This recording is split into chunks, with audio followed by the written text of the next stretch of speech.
Kali ini kita akan membahas tentang dinamika persatuan dan kesatuan dalam konteks Negara Kesatuan Republik Indonesia. Kita lihat hakikat Negara Kesatuan Republik Indonesia. Yang pertama, kita akan membahas tentang konsep Negara Kesatuan atau unitarisme. Negara kesatuan sering juga disebut sebagai negara unitaris, unity, yaitu negara tunggal atau satu negara yang monosentris dan berpusat satu, terdiri hanya satu negara, satu pemerintahan, satu kepala negara, dan satu badan legislatif yang berlaku bagi seluruh wilayah negaranya. Hakikat negara kesatuan yang sesungguhnya adalah kedaulatan tidak terbagi-bagi, baik keluar maupun ke dalam, dan kekuasaan pemerintahan pusat tidak dibatasi. Karakteristik Negara Kesatuan Republik Indonesia bisa kita lihat. Pembentukan Negara Kesatuan bertujuan untuk menyatukan seluruh wilayah Nusantara agar menjadi negara yang besar dan kukuh dengan kekuasaan negara yang bersifat sentralistik. Pasal 1 ayat 1 Undang-Undang 1945 yang merupakan naskah asli mengandung prinsip bahwa negara Indonesia adalah negara kesatuan yang berbentuk republik.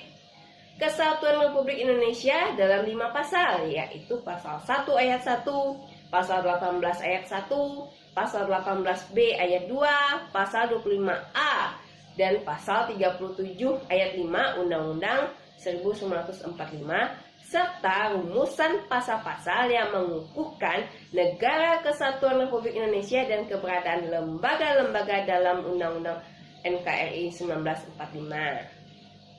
Kemudian kita masuk lagi makna wilayah kesatuan Indonesia dalam berbagai bidang. Yang pertama yaitu wilayah Indonesia sebagai suatu kesatuan politik, di mana seluruh wilayah Indonesia dengan segala isinya dan kekayaannya yang terkandung di dalamnya merupakan satu kesatuan wilayah, wadah dan ruang hidup dan kesatuan mutlak bagi seluruh bangsa Indonesia serta menjadi modal dan milik bersama bangsa. Kemudian yang kedua, wilayah Indonesia sebagai kesatuan sosial budaya, di mana keberadaan budaya yang dimiliki setiap daerah merupakan kekayaan budaya yang menjadi modal dan landasan pengembangan budaya bangsa, sehingga hasilnya dapat dinikmati oleh seluruh bangsa. Kemudian wilayah kesatuan Indonesia sebagai kesatuan ekonomi, di mana kekayaan alam yang ada di wilayah Indonesia adalah modal dan milik bersama bangsa Indonesia. Kemudian wilayah Indonesia sebagai kesatuan pertahanan dan keamanan, di mana ancaman terhadap suatu daerah atau wilayah merupakan ancaman seluruh bangsa dan negara.